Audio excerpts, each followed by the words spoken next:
Baztango udalak, Hilbeltza elkarteak eta Txalaparta argitaletxeak elkarlanean euskal literatura beltza hedatu eta munduko literatura beltza euskaratzeko helburuz, laugarren Hilbeltza beka deialdia zabaldu du. Honen aurkezpena egin zen atzo Elizondoko Arizkunenea kulturetxean. Aurten Eneko Barberena izanen da bekaren onuraduna eta 6.000 euro jasoko ditu. 3.000 laginaren irabazle izatxeagatik eta bertze 3.000 akitzen duen momentuan. Barberena idazleak urtebete izanen du liburua osatzeko eta 2022an argitaratuko du Txalaparta argitaletxeak. Atxaldeon denei, esker mila etortzegatik, gaurkoan 2021 urteko Hilbeltza bekaren onuraduna norden aurkeztuko datzugu eta ekitaldea hortarako deitu dugu. Makur ezpanabil, aurtengoa izanen dugu bosgarren aldie Hilbeltza beka deitzen duguna, ja dagoeneko indartzen egonkortzen ari den sariketa. Beka honen helburua da euskarazko novela beltza bultzatzea. Eta hortarako aldizkatuz sormen eta itzulpen lanak saritzen dira. Aurten narratiba idazteko beka da egokitu dena. Baztanek aspalditik du euskal novela beltzarekin lotura. Izan ere, Jose Antoni Loidiren 15 egun urgainen eta Mariano Izetaren dirua galgarra izan ziren lehendabiziko euskal novela beltzak. Mariano Izeta Elizondarra eta Jose Antonio Loidik Elizondorekin ere lotura estua izan zuen. Hoxen eraldetik errateko nuena. Horreinik artiko titze Hilbeltzan izenean, lehenbiziko lana esker mile Baztango udalai eta Txalaparta argitaletxeai, beka hau antolatzen laguntzeagatik eta nola ez laginak igorri dituzten guziei eta irabazleai berai.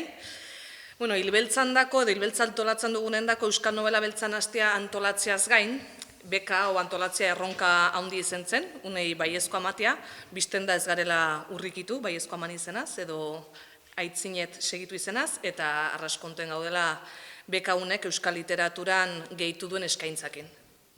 Otondok, Josebak erran bezala, 5. urtea da, ja 5. liburu izetera gainde, eta horren berri gero garazik maintu, zeinek izan diren liburuek.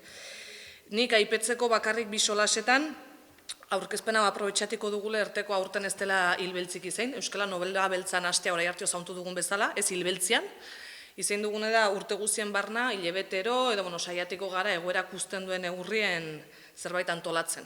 Hilebetean behin ezpada, 2 hilebetetai behin, baina horren berri main dugu aintzintxago betiko bidetaik.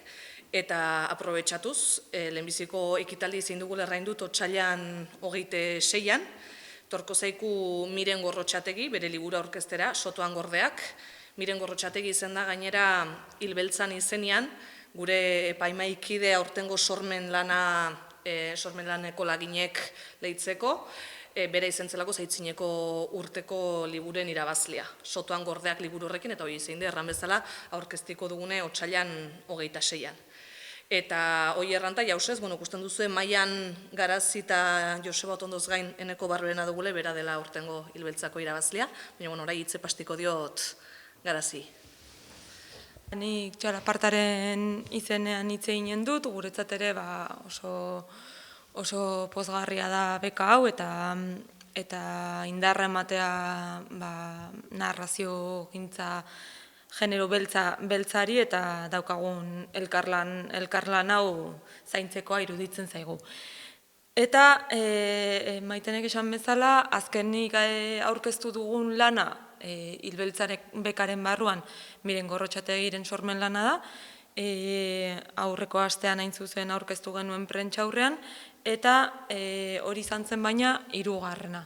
Lehenengoa sormen beka hura ere Miguel Angel Elustondok irabazi zuen, eta horri esker Kezko bola batekituak birikak eleberri argitaratu zuen 2019an, 19ko Hilbeltzan. Gero etorri zen Patricia Highsmithen itzulpen lana, Josu Baranbonesek itzulitako Lardaska, hori argitaratu genuen iaz, eta datorrena izanen da Massimo Carlotoren Arrivederci Amore Ciao eleberriaren itzulpena. Eta hori Koldo Bigurik jasozun, beka, eta datorrenean aurkeztuko da. Hoiek laurak eta bosgarrena, Eneko Barberena Mondragonek aurkeztuko digun sormen lan hori. Oraingoz lagina baizik ez dago, proposamena baizik ez dago, eta bere aurkeratu genuen Joseba Otondok, Miren Gorrotxategik eta Hirurok aurkeztutako laginen artetik. Behin-behinekoz, Xukuneatik aldendu ahala du izenburua, eta azpimarratzekoak iruditzen zaizkigu epaimahikide hori, hartu genuen erabakia, eta horren arabera, autoreak Enekok kokatu zuen proposamena landagiroan, eta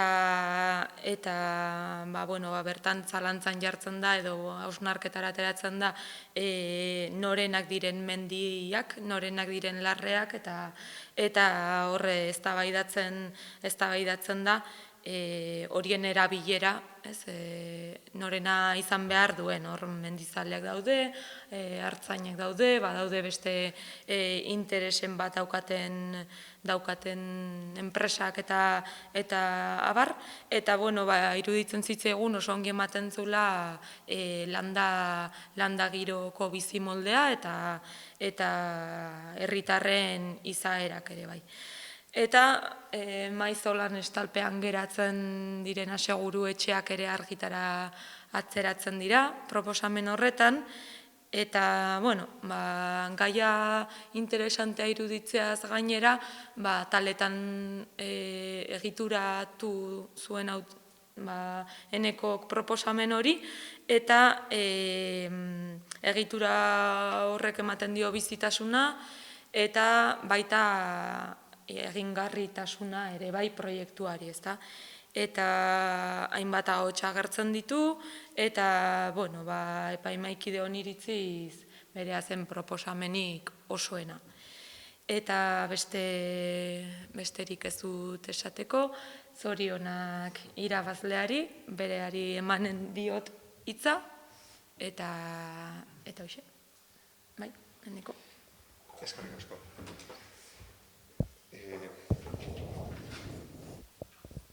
Nik hoxe. Gaurkoan eskerron hitzak besteik ez daukete zuei eskaintzeko. Batetik,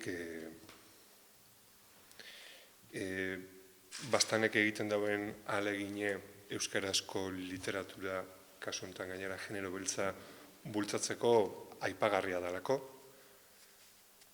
Jakina, bat-emateke pentsau aldau, zer esango dau? Bekaren saridunak, bekaren sariketa gunien, baina egia da ez direla horren ohikuak horrelako ekimenak, gainera jende askoren elkarlana dautartien, bai Hilbeltz elkartie, udala, argitaletxe bat, txalaparta, eta kasu honetan, zer esanik ez, bizi dugun egunetan ezinbestekoa diela horrelako ekimenak, gainera naiz eta pandemiaten erdian egon egitarauari eusteko apostua egiten dutenak, eta literatura sale bezala ere eskerronik handienak. Erronka badanetzako, erronka polita, eta espero dut emaitza ere tamainako izatea. Aipamen gize garteko, oineztaile bat baina sarritxago zure erdegelu horrez gain, Hilbeltzan izenean igelan usta gorria kolekziona ere izin duzu, zure inspiraziorako igual baliagarri izin zintzu, hori hemendik 5 minutara egateko da. Ze ondo. Jakin dutenetik, uste 7-8 liburu erosi ditu dela, kartulinak, postitak, horren bertan ere etxeak gerra eremua dirudi. Baina eskertzen dizuet benetan. Herria fikziozko herria da, Orion deitzen da, eta Aezkoan dago kokatua, Nafarroa eta Baxe Nafarro ertzean dagoen eskualde hortan. Nik, aita dutangoa, eta pur bat ezagutzen dut, bertan dugu etxea ere, Orbaitzetan, eta bertaneko kokatu nahi izan dut, batez ere etxean, xukunea alboan, entzundako historiei forma emateko aukera dudala uste dudalako, azkenean umetatik joan izan nahi zara oporretan, eta abar, eta baditu zendian ere hartzain izan direnak, eta, norabait, niretzako leku ziurra da, horrelako zerbait planteatzeko. Jakina ez dute herri bat hautatu nahi izan, bestela hangoek izango diatelako, nola jarri gaituzun edo zer da hau, ez, asmatutako herri bat, baina aezkoa da.